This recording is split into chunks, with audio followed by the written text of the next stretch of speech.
Good evening and welcome to tonight's evening report.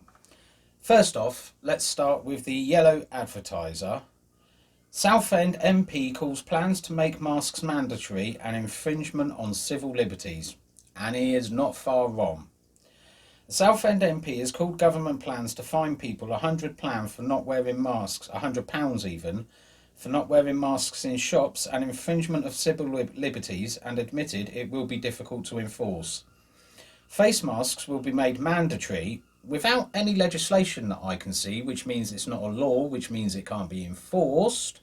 But I think the government is just hoping everybody overlooks that minor little detail. Enforcement will be entirely down to the police, although the government has said shops will be expected to play a part. Conservative Southend West MP Sir David Ames called the move a huge infringement of people's civil liberties and said it should be left to the community to stop the spread of the virus. Sir David said, ever since the pandemic started, the government has consistently said that they are following scientific advice. It would appear that the scientists have now advised the government that this is the right time for people to wear face masks in shops. Whilst many people are already choosing to wear face masks, it is obviously a huge infringement of people's civil liberties. I believe it will be difficult to enforce and must be left to people's common sense and the community spirit to try and stop the spread of infection and save lives.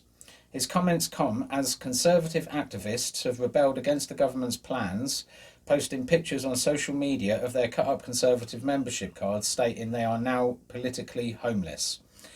As am I. I can't vote for this Conservative government again. I can't. They have just pandered to every paranoid moron on the planet. There is no scientific basis for wearing a face mask. There is no medical basis for wearing a face mask.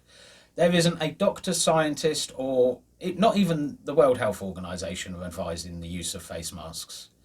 It's a complete nonsense. A complete and utter nonsense. Moving on.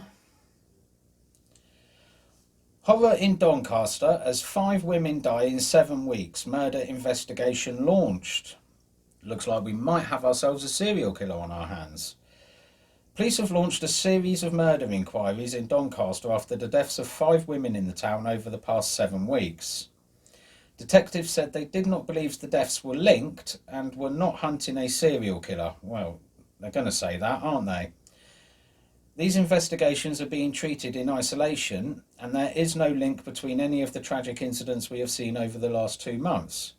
Well, it's a little bit funny, isn't it, how 5 women have all been offed in that period of time. The alleged murders are equivalent to almost a quarter of the 23 homicides across South Yorkshire last year, despite Doncaster being a town of just over 100,000 people. Yeah, I'd say that they might have themselves a serial killer on their hand and just don't want to create a little bit of panic, which is counterproductive, because if there is a serial killer on the loose, I think people have the right to know, especially those in their victim range. Moving on. Hacked to death. Girlfriend's heartbreaking tribute to young dad hacked to death with machete in Wolverhampton.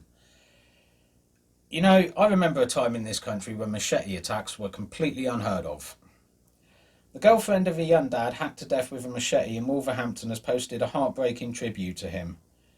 It's just sick what's going on in today's world. And we never had all this before we turned the United Kingdom into the third world. Or is that just me being old-fashioned? Absolutely tragic. The dead man's girlfriend, whose name I cannot pronounce, posted a photo on Facebook of the couple with a broken heart emoji. Officers are searching for a 20-year-old man named Sean Bull in connection with the incident. It's heartbreaking. It's absolutely heartbreaking.